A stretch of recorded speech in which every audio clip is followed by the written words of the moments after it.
Bucky Ball is over in Homewood as Lennie Acuff returns to Alabama and a new era begins for the Bulldogs. The Samford team preview starts now. Okay, as much as we talk about roster turnover, things changing for some of these teams, you talking about a complete change here for the Samford Bulldogs as Bucky McMillan heads off to Texas A&M. So this is not only a restart from a roster standpoint with players, but even head coach as Lennie Acuff comes back to Alabama. And I know a lot of Samford fans, they are extremely excited for this opportunity for Lennie Acuff to come in. A proven track record, Hall of Fame type of coach. Yes. So get ready, Southern Conference. No, Coach Lennie Acuff he's flat out one of the best basketball coaches in the country. Yes. He has won over 700 games, built an absolute powerhouse at Division II Alabama Huntsville, which calling that place when he had that thing rolling, a Division II program, I mean, they were really good. And just a great teacher of the game. You know, I'm sure we'll talk a little bit more about it later, but plays a similar style to a lot of what Furman and Coach Bob Ritchie runs in the half court with the chin Princeton action, where they play out of the pinch post, which is where the elbow portion meets the free throw line and the lane line. So I think folks in the Southern Conference will be used to seeing some of what he does offensively, but heck of a coach. Got to be very excited when Bucky leaves if this is who you bring in if you're Samford. No doubt. I'm not certain you'll miss a beat. Now, it might be different style, obviously different roster, all of that. But this is a team last year did finish 12-6 in the league, tied for third, earned an NIT invitation at the end of last season. But I think there was some disappointment as far as how the season ended, especially on a 3-game losing streak there, where you lose in the regular season finale, you lose in the SoCon quarterfinals to Furman there, and then obviously the NIT first-round loss.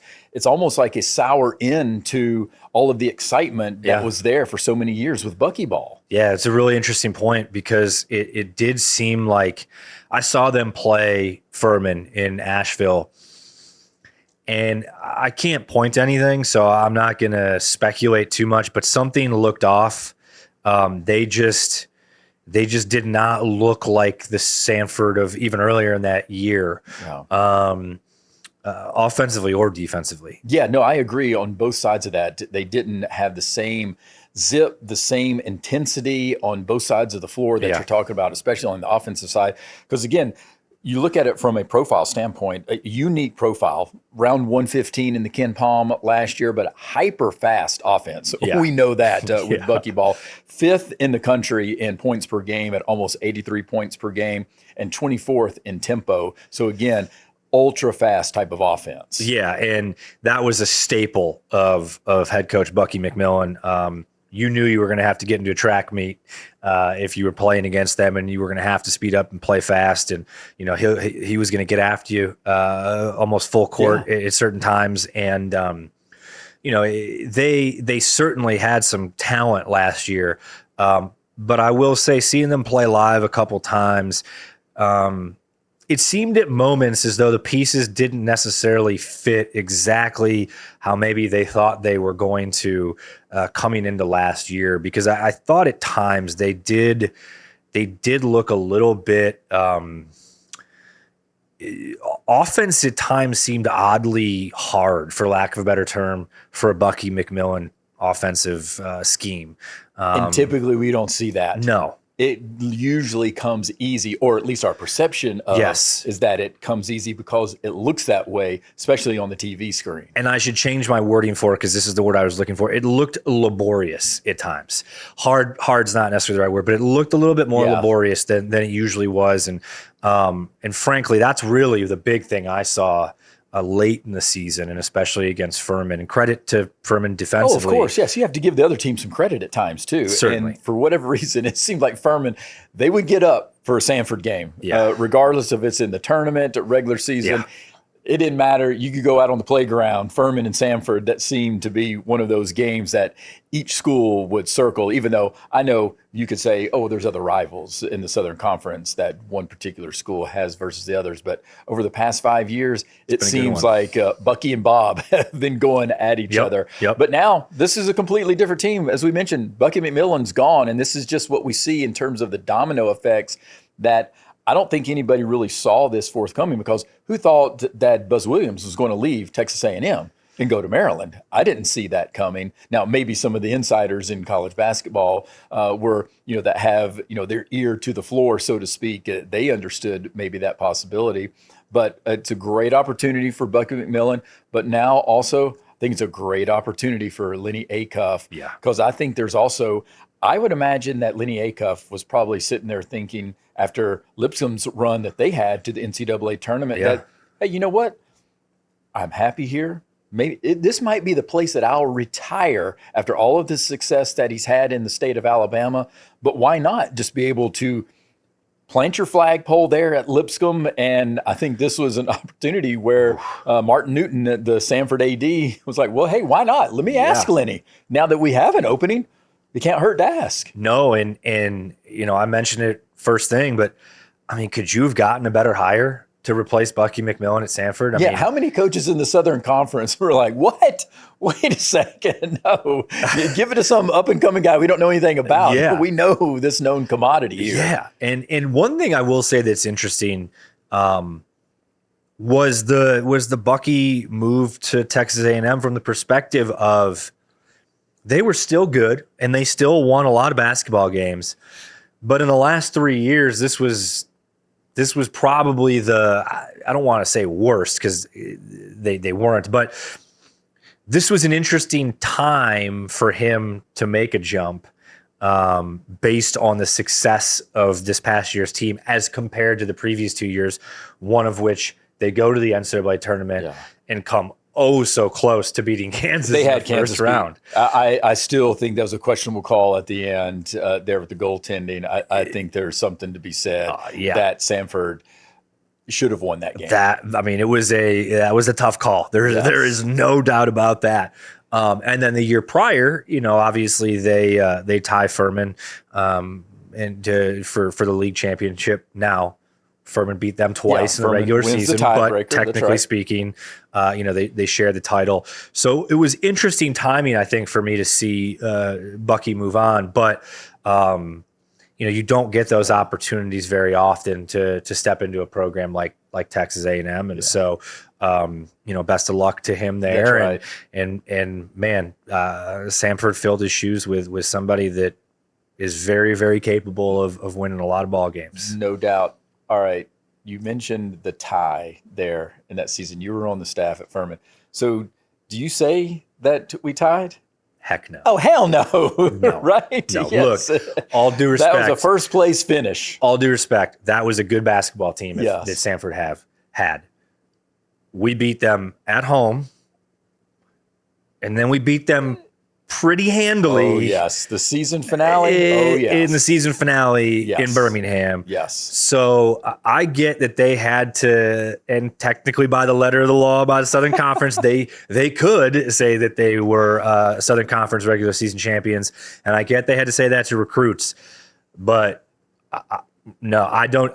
All due respect, I do not look at that as a tie.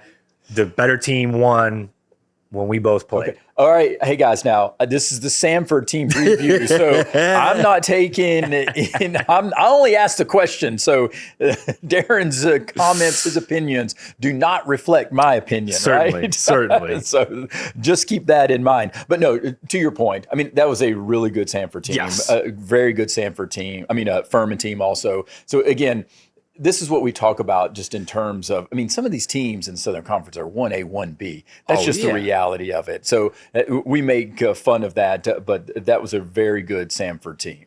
All seriousness, you're going to have a hard time convincing me that team, that Bucky had that year could not have competed in the NCAA tournament. Oh, no as doubt. well. Yes. They Right, could, like they could have easily. Being fully objective. Yes, that's right. That was a really good basketball team that played at a high level. That's right. Well, okay, so now turning back to Lennie Acuff and the rebuild that he has to do here in terms of just the roster itself. Only 2 guys coming back. Yeah. So, I mean, this is a heavy portal opportunity here. And go ahead and bring in one of your dudes from Lipscomb, and that's Dylan Faulkner. Again, 6'9". You're talking about a skilled guy. Ooh. I just wish Lipscomb would have been able to have him for the entire season. Obviously, the injury there, where he misses that whole postseason run for them. I mean, who knows if they have Dylan Faulkner there? And so I think he's going to be a critical piece, 100% healthy, and coaches are already recognizing. I mean, preseason, all SoCon here, and we haven't even played a game yet. So they understand he's got the experience, he's got the pedigree, he's got all of that.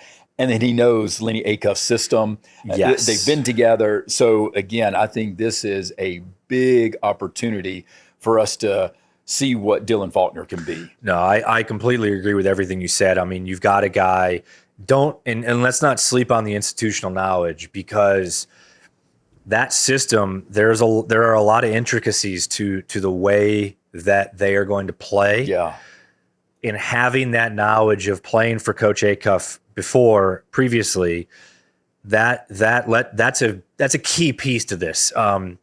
Not only do you have that, but you bring in a guy that was already having a breakout year at Lipscomb before his injury, and frankly, a guy that has the makeup at this level to be a real difference maker and be a guy that it would not shock me if he lives up to that preseason hype if he stays healthy and is a first team all-league guy his first year in the league. No question about it. And another player coming in through the transfer portal who's also been named to preseason all SoCon team, that's Jaden Booth out of Florida Southern, Division II All-American elite level type of shooter here, 41% career three-pointer. And I think this is going to be the guy that is expected to be the primary scorer, running the point there. So this is an opportunity, again, where we've seen some of these programs being able to dip down into that Division II, get those high-level guys that are right on the cusp, might have just missed out,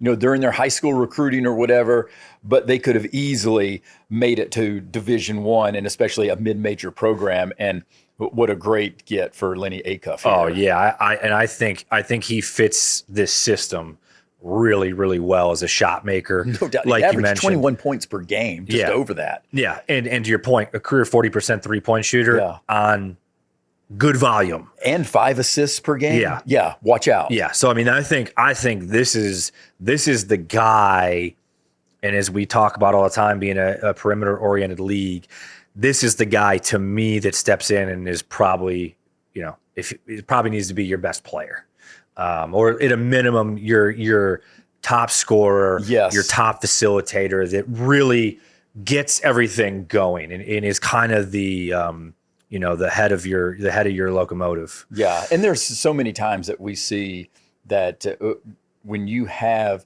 your hardest working guy, also your best player, that can be a difference maker for your team and just how everybody buys into the entire system.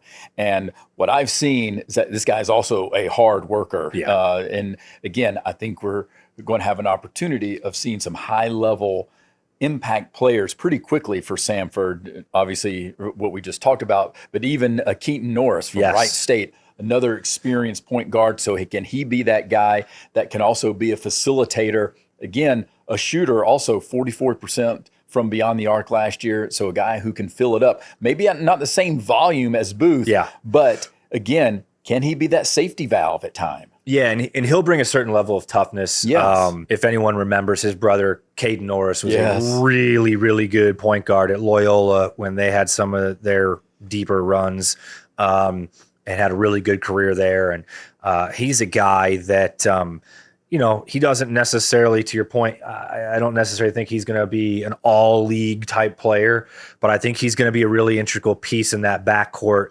that will steady the ship when needed. And as a high IQ player, can operate the offense, and like I said, is going to bring some toughness, I think, on both ends of the floor that they will appreciate and need. No question. Cam Martin from Long Beach State, athletic type of scorer guy. You've got Judson Bjornstad, freshman of the year out of Union. Jackson Pollard from Queens. I think this guy is a versatile type of forward. Again, can you have just some type of next step for some of these guys coming in that if it have shown, they can be a guy that can get you 12, 15 minutes and produce, some there. So if you're able to get a few more minutes out of them, what does that mean in terms of an increase in production? Also, you got Will Shaver out of UAB, got some size right there. Yep. Again, we're talking about teams looking at some opportunities in the front court, bringing some size. Dejon Humphrey, unfortunately, out of Bowling Green, lost for the season with the Achilles injury. And you just feel for a guy like that this was going to be the next opportunity where he could showcase what he can contribute. Yeah, and I think they had pretty high expectations for him. I think so too. I think he had high expectations for himself too, that he felt that he could come in and be a significant contributor. I mean, he was projected to start. I think a guy that could certainly put himself in the conversation to be all league. Yes. And so it's a big loss for them. No doubt. Going into the season here. Yeah. And you got Cade Norris also out of Illinois State. Isaiah Campbell Finch. That'll be interesting as a freshman, 3-star guy coming there to Samford with Lennie Acuff. And then we talk about Lennie Acuff, but I do just need to talk about a little bit more. Again, as we've said, Bucky Ball is done there in Homewood, but there's a new sheriff in town. Oh, yeah. And it's Acuff. Oh, and yeah. This is a guy, Hall of Fame type of resume, been to plenty NCAA appearances, both on Division II and, at the Division I level. And again, might be a different, quote unquote, style when you look at it stylistically, comparatively speaking, with Bucky McMillan, but he's going to run a motion-based type of offense, got some Princeton elements to it, so I think there's an opportunity where if you're Samford, you're going to be able to put some teams in some bad positions just because of Lennie Acuff is such a good coach, regardless of some of the talent. But then when you combine the two with some of these guys he's got coming in from the transfer portal, including Dylan Faulkner, I mean, that's when it can be very dangerous. No, it certainly can, and he's gonna dial up some very good stuff. Yes. I've witnessed it firsthand. So he's going to have that team prepared. Historically, his teams are very disciplined. They play with a high level of IQ. Frankly, to run a lot of that stuff that they're going to run out of Princeton, you have to have a certain level of cerebralness to your style of play to be able to do that effectively. But I think one of the things that you touch on to expand on a little bit more that I think is a little bit different than some of the other major rebuilds in the Southern Conference is that you've got two guys in Booth and Faulkner that have done it in other programs. That's right. Not, hey, he was pretty good.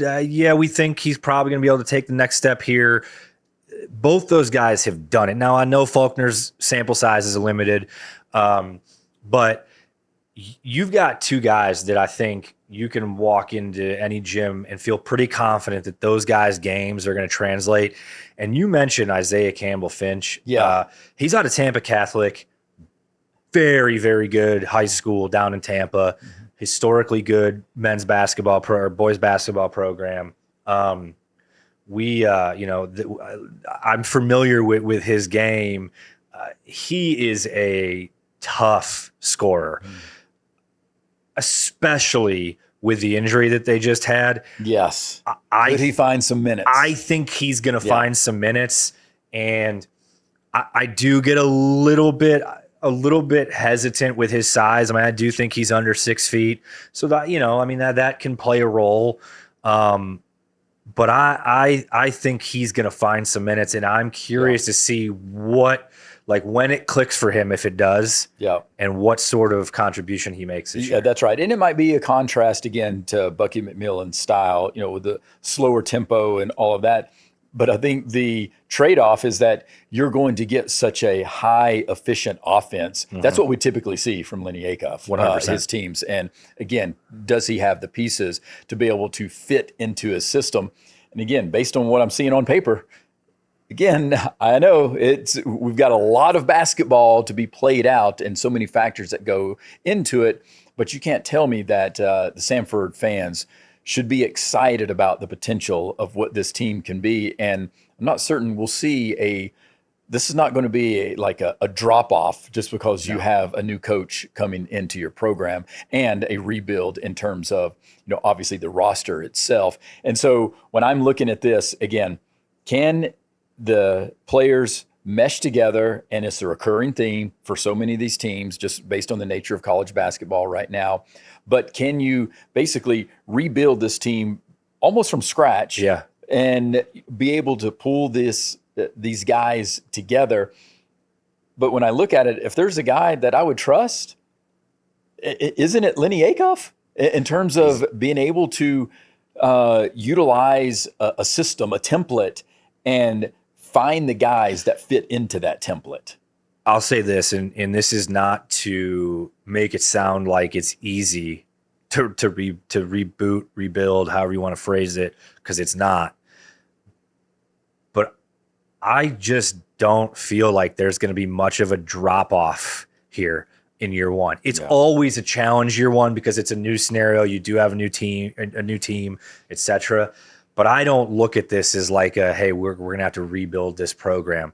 Now, some of that's a testament to Bucky McMillan building it up. Oh, that's right. But a lot of it is you were getting a pro's pro in Lennie Acuff who can come in and I think hit the ground running a little bit quicker and more efficiently than maybe somebody who's not been a head coach before. That's right. Yeah. And also just think about this too with Samford. I mean, it is a beautiful campus. I mean, it sets itself up in terms of being a great place to come to and attract some of that talent, even from the transfer portal side, but also even high school recruits. Certainly. And being able to develop those guys. And I think that's what excited Lennie Acuff. Obviously, he wants to come back to Alabama, loves Alabama. I think his daughter lives in Birmingham. So you've got all of these connectivity points, so to speak, these connections there. And so there's also, I think there's something when you have that feeling of quote unquote home, does that make you even more comfortable? And does that make you even more passionate about, what you're trying to now build in a different version than what we saw with Bucky McMillan and Bucky Ball and all of that? And I do know one thing for certain. Samford is another team in the Southern Conference, and we can probably say this for so many of them. They love basketball. They do. And they take a lot of pride in being a competitive team. So again, at the end of the day, I mean, you have to be excited if you're Samford. Oh, you have to be very excited. I mean, this may end up working out better. Yeah. There's something to be said about that. It may. Yeah. And I know Bucky, he was there for a long time, was a mainstay in Birmingham through the high school level, obviously all of that. And then, playing in the area and then continuing to coach in the area, all of that. But this is something where maybe Bucky even saw that, okay, I've reached my point. So let me, based on my goals, because I'm not certain Lennie Acuff wants to go be a head coach at a high major. Yeah. I think he would be perfectly content and happy even if he stayed at Lipscomb. I really believe that. But he just couldn't turn down this opportunity at Samford. No, and I mean, he knows that area from a recruiting perspective too. So they're going to be able, and not that, obviously Bucky did as well. He was from that area. But I think they'll be able to recruit locally. Yes. And without knowing all the ins and outs, there's not anything on the surface that doesn't indicate to me that can't be a perennially strong mid-major where every single year you are going to have a very, very good chance to go to the NCAA tournament. No question. What's their floor? I think their floor in a worst case scenario is 5. Yeah. That's exactly what I've got. Yeah. Yeah. I don't think that's going to happen. Although I do think one of the X factors, one of the big questions is like, can they fill that void of Dejon Humphrey? I mean, that is a significant loss. But I look at the floor as 4 or 5, but I think some things are going to have to go wrong more. That's than right. I already have to get to that. Yes, wrong, right, whichever way you say. Yeah, exactly. And I love that we haven't talked about what we anticipate the floor or the ceiling is for both of these teams. We talked about, some of the ins and outs of each of these teams, but we didn't share with each other. So it was interesting that several times we're right on the same thought process here. But yeah, I think 5th would be the floor for them. Again, this is based on, you have a problem with the roster integration. Yeah. Because it is a massive roster integration. I totally get that. And that can always be risky. And then obviously, as we've talked about so many times, you're changing the styles so dramatically, but it's all brand new players anyway. So that doesn't really matter. Their ceiling, where can Samford get to in 2025? I think their ceiling, again, things go in certain ways, is 2. But I think the sweet spot's probably 3. But I have 3-2 on mine. I just don't quite think they're going to be good enough to win it. But I do have a lot of faith in Coach Acuff's ability to coach winning basketball, and I think that they've got enough talent to be really competitive. See, I think they do have enough talent. I think mine is 1-2. Okay. That's their ceiling. And this is, again, based on can Acuff plus Booth plus Faulkner, and can they get some extra production from some of the other guys coming in? I think that's a potent recipe for success. Certainly. And if there's a guy that can do it, it would be Lennie Acuff. And it would almost be an appropriate type of story that a guy comes in with a Hall of Fame career like Lennie Acuff and is able to compete immediately for that top spot in the Southern Conference. But it's one thing to be there, be in contention as a top dog in the Southern Conference, but then also going into the tournament and having that target on your back, because it's very difficult to win in Asheville for some of these teams, especially even as a 1 or a 2 seed, just in terms of the pressure in the moment and, all of that. And there's typically one of these sneaky teams, and we've talked about it so many times, but I do think there's something that I could see for certain their ceiling be that number 2 spot and could tip into that top spot or tied for first. Yeah, and Conference. I think one of the things you mentioned that's really interesting about this year in the Southern Conference is there have been so many roster overhauls. At this point, I have no idea what to expect in Asheville. Oh, of course not. In that, I think there might be a team that finishes 6th or 7th. Yeah, exactly. But that has the talent on any given night to go out and beat somebody. Really beat somebody. Yeah, no, so. I would agree. Again, Samford and Lennie Acuff could be a special team here in 2025. And that is the Samford team preview, I should say. And remember, hit that follow button, subscribe button, YouTube, Apple Podcasts, Spotify, wherever you get your podcasts, including the iHeartRadio app. Until next time, may all your jumpers hit nothing but the bottom of the net.